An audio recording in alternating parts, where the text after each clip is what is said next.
Assalamualaikum warahmatullahi wabarakatuh. Apa kabar teman-teman semuanya? Kali ini saya ingin mencaringkan tentang materi mengapa penting merawat diri. Bagaimana meningkatkan self love dengan self care. Materi ini adalah rekaman dari materi yang saya sampaikan di acara offline komunitas Permata Hati pada hari Minggu tanggal 30 Juni 2024. Semoga apa yang saya sampaikan di acara offline itu bisa lebih berdampak luas dengan saya sharingkan di YouTube channel ini. Selamat menyimak. Assalamualaikum warahmatullahi wabarakatuh. Alhamdulillahirrahmanirrahim ya, pada pagi hari ini di hari Minggu yang biasanya tuh teman-teman ketemu ini ya, me time dengan keluarga kayak gitu ya. Ini teman-teman disengajain gitu ya untuk ngumpul bersama teman-teman Permata Hati dari profesional di rumahnya Mbak Rina. Wah, ini teman-teman luar biasa ya, harusnya liburan malah diisi dengan belajar juga. Jadi tepuk tangan dulu dong buat teman-teman. Diri ya, self care ya, kita merawat diri. Kenapa kita perlu itu gitu ya? Nah nih, sebelum kita masuk ke self love dan self care, teman-teman pasti punya banyak kenalan, ya nggak? Mbak Dia punya banyak kenalan? Mbak Susi punya banyak kenalan? Nah, di antara teman-teman yang teman-teman kenal gitu, siapa menurut Mbak Dia, menurut Mbak Septi, Mbak Heni, Mbak Susi, dan yang lain yang paling dikenal oleh teman-teman? Siapa? Ada nggak bayangan, oh saya punya banyak kenalan, yang paling saya kenal si A gitu, ada nggak? Keluarga inti gitu mas. Terserah, pokoknya yang merasa Mbak Dia tuh paling dikenal. Saya yang paling dikenal kita. Mbak yang paling dikenal Mbak Dia ya. Ada? Ada. Siapa itu? Ya suami saya. Suami. Oke. Kalau Mbak Susi, siapa yang paling dikenal?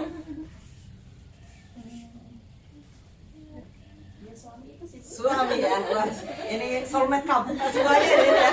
Suaminya udah soulmate semuanya, paling dikenal nih. Kalau Mbak Heni, ada nggak orang yang paling dikenal oleh Mbak Heni? Suami itu berkenal ketika setelah menikah ya, maksudnya kan gitu. Nah, tapi ada temen memang dia sahabat dari kecil gitu, jadi memang saya kenal dia banget gitu, dan dia tahu banget misalnya saya ada apa, dia ada apa gitu, langsung aja WA, oh ya ternyata benar kayak gitu, ada gitu. Ada satu sahabat saya di Bogor, dia sangat mengenal sahabatnya ya Mbak Heni. Iya. Luar biasa. Kalau Mbak Septi ada nggak yang dikenal? nggak ada yang kayaknya nggak ada deh. Nggak ada. Orang tua, anak belum punya anak ya. Sorry. Kayaknya yang kenal banget sampai itu Sahabat. Oke. Nggak mungkin ada yang dikenal? Kenal banget. Sahabat sama suami. Sahabat sama suami. Oke. Iya. Ini pertanyaan jebakan sebenarnya ya. Tahu sih jawabannya. Tapi kenyataannya memang seperti itu. Ya, kita punya banyak sekali kenalan gitu ya. Dan yang kita kenal itu selalu orang di luar diri kita. Nah, padahal aku adalah orang yang paling dekat dengan diriku, tetapi aku adalah orang yang paling tidak aku kenal. Iya kan? Ketika kita, siapa yang paling kenal? Dalam bayangan kita suami, anak, orang tua, sahabat, teman kayak gitu ya. Kita tidak menyetuskan, oh aku nih yang paling aku kenal gitu. Iya kan? Iya, karena kita adalah orang yang paling dekat, tetapi kita tidak mengenali diri kita yang paling kita kenali gitu. Nah, oleh karena itulah kita penting sekali nih. Kan kita seumur hidup itu kan yang paling dekat dengan kita diri kita kan. Bahkan sampai mati yang bersama dengan kita ya. Tetapi mengapa kita tidak berusaha untuk mengenali diri kita sendiri? Nah, ini salah satu dari perjalanan untuk mencintai diri adalah mengenali diri kita. Bagaimana kita akan mencintai kalau kita nggak kenal gitu ya. Kita kenal aja enggak, bagaimana cinta gitu kan. Kita mencintai suami karena kita kenal. Nah, kalau diri kita tidak mengenal kita, gimana kita mau mencintai diri kita? Nah, itu kita mengapa? Orang yang paling dekat tetapi justru kadang adalah orang yang paling tidak kita kenali. Jadi kita perlu belajar untuk mengenali siapa diri kita sendiri ya. Nah, coba deskripsikan dirimu. Nah, tadi Mbak Adel sudah meminta kita untuk kamu merasa cantik jika apa gitu ya. Mbak Rina jika saya diterima gitu ya. Mbak Septi, apa ya tadi ya jawabannya? Nyaman dengan diri. Nyaman dengan diri sendiri. Nah, coba deskripsikan dirimu. Nah, Mbak Adel coba. Kalau Mbak Adel mendeskripsikan aku tuh seperti apa sih gitu? Apa yang muncul di Mbak Adel? Karena aku lagi concern ya akhir-akhir ini pertanyaan yang sering sekali aku dapat dan aku masih bingung mendeskripsikan sifat baik sifat buruk kayak gitu. Mendeskripsikan diriku ya seorang wanita. Oke. Nah, yang sebenarnya sangat suka berbicara, tapi saat ini lagi tidak bisa banyak berbicara gitu.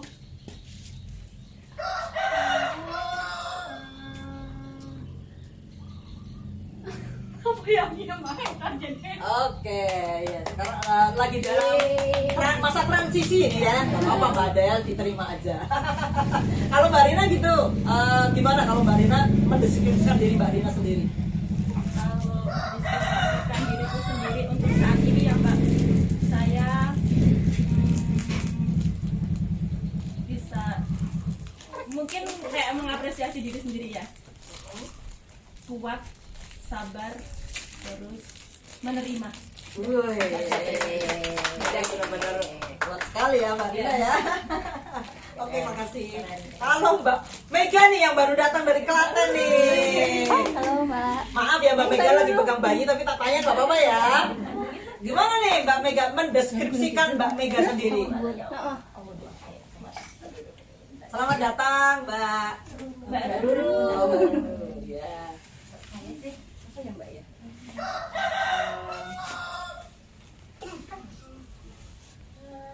Baik gitu ya. Saya pribadi saya baik. Terus, Baik, oke. untuk pekerjaan saya lebih suka yang langsung gitulah gitu loh. Langsung dikerjain Iya, gitu. Wah, ini misalnya saya ada waktu langsung saya kerjakan gitu. udah kelihatan ini kecil-kecil sampai rambut ya. Gitu ya. Ya intinya saya ridho lah gitu. Oke, sip sekali. Kalau Mbak Susi, Kalau saya itu energi itu mudah cepet bocor gitu, jadi mudah ngedrop.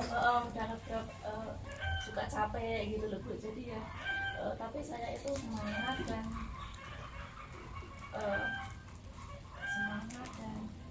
kuat gitu. Wah. Gimana nggak semangat ya, jauh-jauh dari Semarang loh. Kalau Mbak Dia nih, Mbak Dia kalau apa nih ya, kalau Mbak Dia mendeskripsikan Mbak Dia sendiri itu orangnya seperti apa gitu?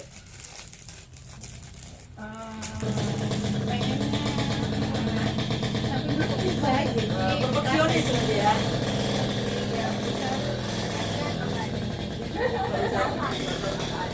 Oke.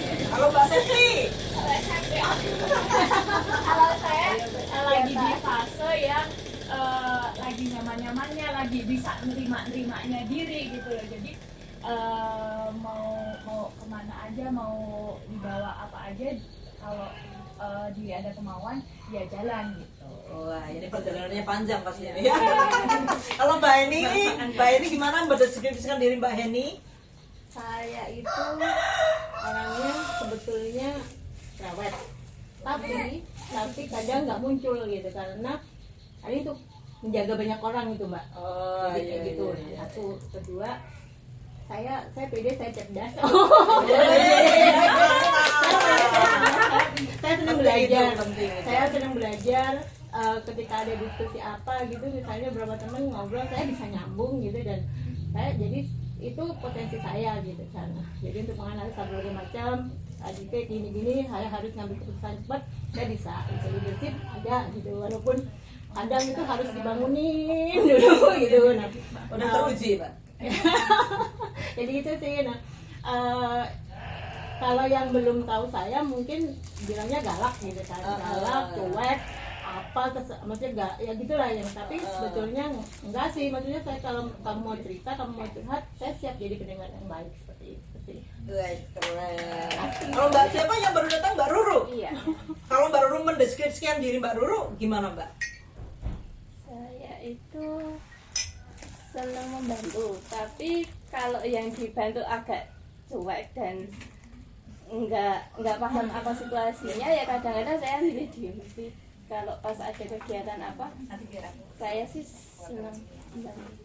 Oke, Mbak Dewi mau menjawab bagaimana mendeskripsikan Mbak Dewi? Apa ya, aku egois kali ya. Wah, Apa selalu mendahulukan aku dulu gitu, karena memang kita ngurus banyak anak kan, aku punya anak 4 gitu kan. Jadi gimana kalau misalkan kondisi diriku sendiri apa nggak diurus dulu, ini anak-anak juga nggak terurus gitu. Iya, Jadi benar. aku orangnya egois gitu. Jadi mengutamakan kalau misalkan kayak makan aja, ya aku kejang dulu gitu. Iya, iya. Baru gitu. Oke. Jadi antara self love dengan egois memang rada tipis. Iya. Iya kan Mbak? Iya. Ada perbedaannya pastinya ya. Cuma memang rada-rada mirip gitu. Oke, terima kasih teman-teman. Oh iya. Kamu muncul di situ tiba-tiba. Ya nampak lah, masa nggak ada aku. Gimana nih Mbak mendeskripsikan Mbak Upik? Ya apa namanya, perjalanan 2 tahun setahunan ini memberikan pelajaran bagiku, bisa lebih mengenal diriku yang tadinya aku cuek banget untuk mengenal diri aku, sampai harus bisa apa namanya mencari dari analisisnya orang, aku kayak apa terus baru cocokin, oh iya ternyata aku begini baru. Nah ternyata setelah itu aku tahu bahwa aku itu seorang pembelajar. Terus kalau misalnya sudah belajar itu bisa bisa lebih mudah memahami segala sesuatu asal suka seperti itu. Terus orangnya percaya diri juga kalau pas lagi self love-nya bagus. Kalau enggak Syaratnya ada ada syaratnya ya. Kalau lagi introvertnya kabur gitu ya, ngumpet ke gua. kalau self esteem lagi terganggu udah ngumpet gitu kayak gitu. Oke. Nah, ya. Oke, terima kasih. Ya, kenapa kita penting mampu untuk mendeskripsikan diri kita? Karena disitulah kita bagaimana kita self image atau mencitrakan diri kita tuh seperti apa. Nah, ketika kita self image-nya itu banyak yang positif, kita self love-nya akan besar. Tetapi ketika self image atau citra diri kita terhadap diri kita sendiri itu banyak yang negatif, self love kita akan rendah. Ketika self love kita rendah, itu pasti kita akan jadi orang yang minderan, nggak pedean, insecure, gitu ya. Dan segala-galanya yang membuat kita tuh sulit untuk berkembang. Apalagi berkembang ya, untuk menerima diri sendiri itu susah. Ya, ketika kita self image kita citra diri kita banyak yang positif, itu self love kita itu sebenarnya besar. Kita mampu mencintai diri kita dengan selayaknya. Apakah kita nggak ada negatifnya? Harus nggak ada negatifnya? Nggak apa-apa ada negatifnya. Kita kan manusia biasa ya. Pasti ada rasa negatif di dalam diri kita. Itu pasti ada. Tetapi itu tidak menjadi masalah ketika rasa terhadap diri kita atau citra diri terhadap diri kita yang positif itu jauh lebih besar. Nah, yang menjadi masalah ketika omongan kita terhadap diri kita itu banyak yang negatifnya. Misalnya kayak Mbak Susilo, wah saya itu gampang ngedown, saya itu mungkin ya lagi ada sakit, saya nggak dicintai suami, misalnya saya nggak pinter dan sebagainya, itu banyak banget ya, sampai 100 tuh yang negatif gitu ya. Sementara yang positif itu paling cuma 5 gitu. Nah itu selisihnya banyak sekali itu. Ini yang akan membuat kita akan sulit sekali untuk menerima diri kita, mengenali diri kita, bahkan sulit untuk mencintai diri kita. Ya, ketika kita tidak bisa mencintai diri kita di situ pun akan sulit sekali untuk berkembang, ya, untuk berekspresi positif dan untuk kebermanfaatan yang lebih luas itu akan sangat sulit sekali. Jadi PR kita ya, mungkin kita tadi sudah melihat bagaimana citra diri kita seperti apa. Coba lebih banyak negatifnya apa positifnya gitu ya. Nah, ketika lebih banyak negatifnya, ayo kita gali lagi semakin banyak lagi yang positifnya. Nah, termasuk acara pada siang hari ini adalah dalam rangka untuk meningkatkan citra diri kita yang positif, sehingga nanti pulang gitu ya, paling kan sudah lebih banyak citra positifnya nih Mbak Adel ya. Jadi nanti semakin cinta diri kita semakin besar. Nah, ketika aku positif itu lebih besar daripada aku negatif, ini self love kita akan meningkat. Nah, kebanyakan para ibu-ibu terutama ya yang sudah menikah, bahkan yang mungkin belum menikah pun kayak gitu ya, itu banyak sekali self talk atau citra diri yang negatif ya. Saya mah cuma ibu rumah tangga gitu ya, wah saya mah nggak cantik, saya nggak sempet buat ngurus diri, ngurus anak-anak yang sudah kehabisan waktu dan sebagainya gitu ya. Akhirnya di rumah cuma pakai daster bolong gitu ya, nggak mandi, baunya kecut gitu. Ini gimana mau dicintai suami ya? Kita saja sulit untuk bisa mencintai diri kita. Jadi mudah-mudahan pada acara hari ini kita tuh nanti pulang dengan membawa pengetahuan dan skill baru nih dari Mbak Dewi nanti tentang bagaimana kita merawat wajah gitu ya. Nah, kenapa kondisi fisik atau kondisi tubuh itu menjadi faktor penting dalam self love? Ya, kita kan memiliki banyak sekali tubuh ya. Ada tubuh fisik, ada tubuh emosi, ada tubuh mental, ya, ada tubuh spiritual gitu. Itu ada sumber yang menyatakan ada 11 lapis, ada yang 7 lapis gitu. Nah, yang paling kelihatan nyata itu tubuh apa? Fisik gitu. Tetapi kadang-kala kita tuh malah justru paling tidak menguri-uri atau tidak merawat tubuh fisik kita. Ya mungkin kita mungkin penting juga ya Mbak Del merawat emosi kita, merawat mental kita, merawat spiritual kita, itu penting banget gitu. Tetapi jangan lupakan tubuh fisik kita gitu. Karena inilah tubuh yang nyata kita ada di dunia ini ya. Karena memang sudah nggak peduli dengan tubuhnya, sudah nggak mau merawat dirinya gitu. Jadi kalau teman-teman ada tanda-tanda nih malas mandi ya, malas bebersih diri, nah itu jangan-jangan teman-teman lagi dalam kondisi yang butuh bantuan gitu ya. Nah, ini karena tubuh adalah rumah bagi jiwa ya. Kalau mungkin kita selama ini tidak begitu memperhatikan tubuh kita, ingatlah bahwa kita ada di dunia ini ya karena memiliki wadah, yaitu tubuh kita. Kalau kita nggak menjaga tubuh kita, ya ruh kita nanti lama-lama akan lenyap gitu ya, karena kita tidak merawat diri kita gitu. Karena kalau dalam istilah ini tuh mens sana in corpore sano ya, di dalam tubuh yang sehat terdapat jiwa yang kuat gitu. Karena yaitu tubuh kita itu adalah jalan kita ada di dunia ini. Kita nggak akan ada di sini kalau kita nggak ada tubuh fisik kita. Nah, di dalam tubuh kita itu kan ada wajah, dan wajah ini bagi orang kita ya yang muslim itu kan sesuatu yang paling boleh ditampakkan. Walaupun mungkin ada yang pakai cadar gitu ya.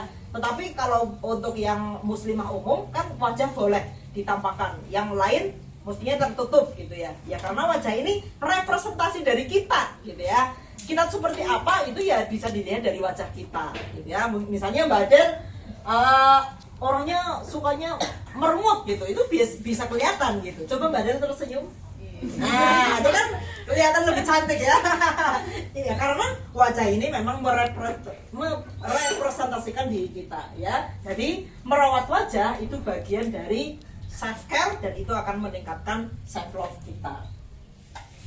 Nah, saat kita merawat penampilan, citra diri kita akan lebih positif gitu ya. Kalau kita kan senang bercermin tuh. Kalau kita misalnya kayak saya walaupun jerawatan gitu ya, itu ketika saya rawat itu jadi saya merasa tetap cantik gitu walaupun jerawatan. Tetapi kalau saya nggak merawat wajah saya, wis jerawatan, hitam gitu kan, nah, itu nanti citra diri saya, wah ini aku nggak cantik nih, itu akan mempengaruhi self love saya juga. Jadi self love kita juga akan meningkat. Ketika Mbak Upik misalnya bercermin, kayaknya aku kok elek banget gitu ya, hitam buduk misalnya, itu kan Belum mandi misalnya, itu kan self love-nya langsung turun gitu ya, merasa diri nggak cantik gitu.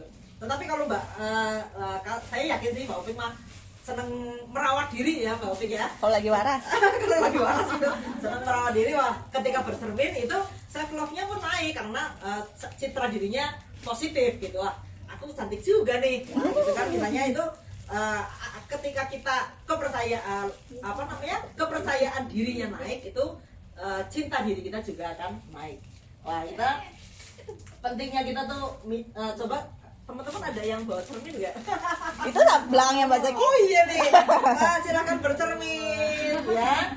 Nah ini bandingkan diri teman-teman ketika apa mengeluh dan ketika bersyukur. Kalau mengeluh kan bersungut gitu ya. Kalau bersyukur kan kita tersenyum gitu ya.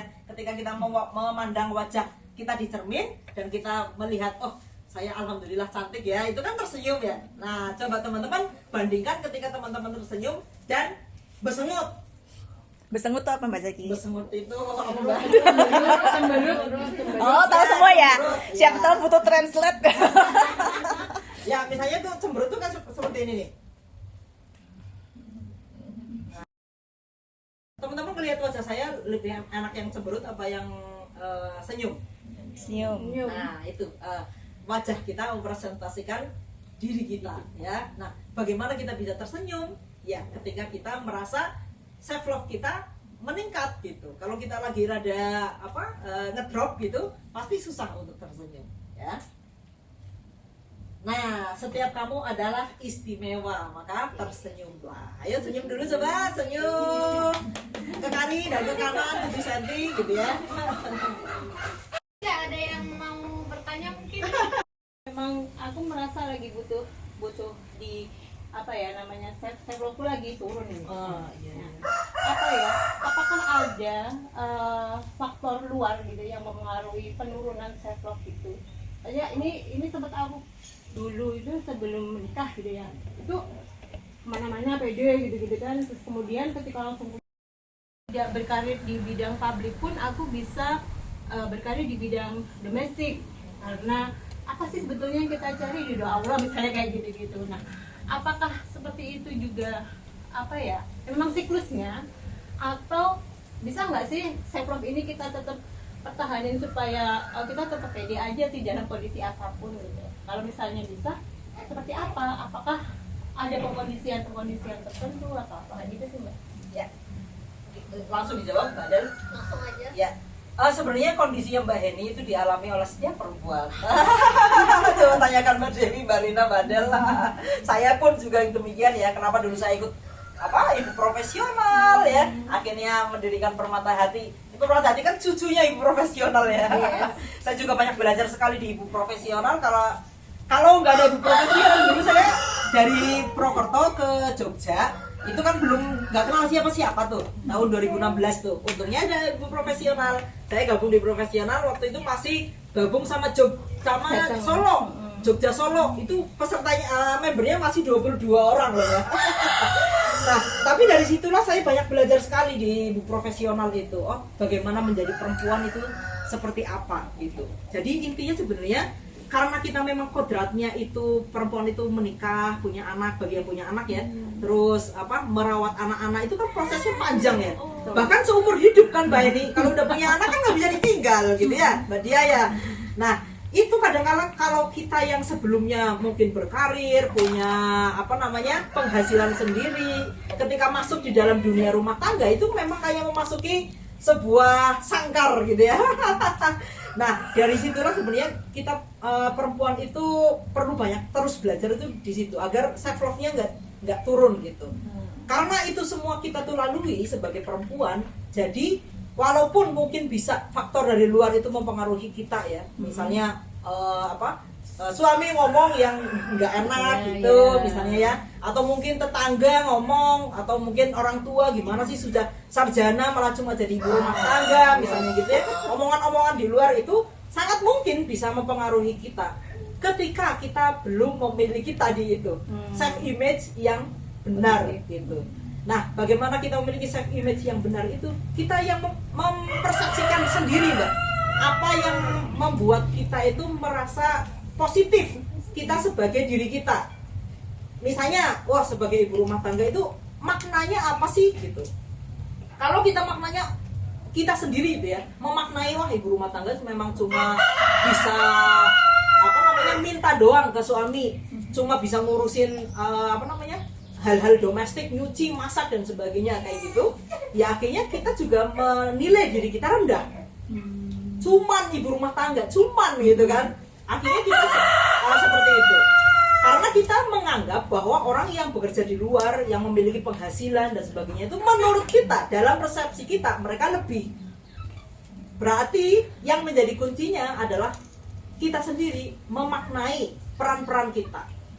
Ketika kita mampu memberikan makna yang positif atas peran kita, di situ self image-nya sebenarnya bagus. Wah, saya ini sebagai seorang istri, saya ini sebagai seorang ibu. Ini adalah sebuah namanya peran yang sangat agung loh. Kita tuh sedang dikasih peran oleh Allah Subhanahu wa taala untuk khalifah. Benar itu. Itu tuh kan suatu yang sangat agung sekali. Tetapi kenapa seringkali kita tuh membandingkan peran kita yang hanya mungkin karena tidak dibayar gitu ya, itu jadinya rendah sekali gitu. Padahal mungkin di antara teman-teman yang belum punya anak itu sangat mengharapkan punya anak, ya nggak Mbak Rina? Mengharapkan memiliki peran menjadi ibu gitu. Memiliki peran menjadi ibu tuh kayaknya peran, mungkin Mbak Rina sudah berkecimpung kemana-mana ya, menjadi berpenghasilan di dunia luar gitu, di dunia pekerjaan gitu. Tetapi ada sebuah panggilan tersendiri buat Mbak Rina. Oh, kayaknya tuh aku yang belum ada itu menjadi ibu nih. Berarti kan buat Mbak Heni mungkin menjadi ibu itu remeh gitu ya, sepele gitu. Tetapi buat Mbak Rina menjadi ibu itu sesuatu yang bernilai sangat tinggi loh gitu. Jadi apakah itu kita memandang rendah atau tidak sesuatu, itu bagaimana kita mempersepsikan dan memaknainya, Mbak. Ketika kita mampu memaknainya itu dengan nilai yang besar, self love kita pun akan besar. Saya pun dulu seperti itu, Mbak, karena suami saya juga tidak mengizinkan saya bekerja. Sebenarnya saya sebelumnya kan aktif juga gitu. Suami saya inginnya ya sudahlah kamu jadi istri aja gitu, uang saya yang menuhin gitu. Nah, tetapi di sisi lain saya kehilangan post power syndrome gitu ya. Jadi istri kok malah kayak gini doang gitu. Nah, dari situ saya juga merasa rendah sekali, pernah berada di posisi yang meaningless gitu, nggak bermakna gitu. Tapi dengan saya belajar banyak hal gitu ya, kembali memaknai apa sih sebenarnya sebagai istri itu saya posisikan diri seperti apa gitu, akhirnya kembali lagi kepercayaan diri saya muncul, self saya muncul kembali. Jadi PR-nya memang ada di diri kita masing-masing, bagaimana kita memandang diri kita, bagaimana kita memaknai peran-peran kita saat ini. Mungkin begitu Mbak Eni. Asik ya. Kadang kan gitu. Nah, kalau saya ya itu sih ada pernah fase seperti itu. Kemudian ya benar, ketika bertemu dengan komunitas, belajar kayak gitu, memang akhirnya enggak kok gitu, jadi muncul gitu kan. Benar. Cuman kan jadi ini normal nggak sih, ini siklusnya nggak sih, ini itunya nggak sih, semacam gitu. Karena kan ketika sudah di dalam, ketika sudah masuk ke domestik yang sangat gitu kan, luar tuh kayaknya kan nggak jauh banget, mau kita mau melangkah keluar rumah aja kadang kan nanti gini semacam gitu kan. Kenapa ada yang curhat bahkan untuk pergi ke Indomaret aja malu banget gitu, karena selama ini hanya ada di dalam rumah ngurusin pergombalan, makan kayak gitu. Akhirnya mau hanya untuk keluar ke Indomaret aja malu gitu. Itu memang ada yang seperti itu, Mbak. Loh, kalau Mbak ini mau udah dari leadership itu tuh sebenarnya udah sangat melejit sebenarnya ya Mbak ini. Tetapi memang ya di antara kita memang ada yang mengalami proses seperti itu, Mbak ini. Asik Mbak Ceki. Sama. Itu Mbak Del. Ya, terima kasih Pak Adelan gitu. Karena cantik itu kamu. Ya, mungkin dari saya itu saja. Terima kasih. Kalau ada kata-kata yang kurang berkenan, saya mohon maaf. Terima kasih. Assalamualaikum warahmatullahi wabarakatuh. Waalaikumsalam.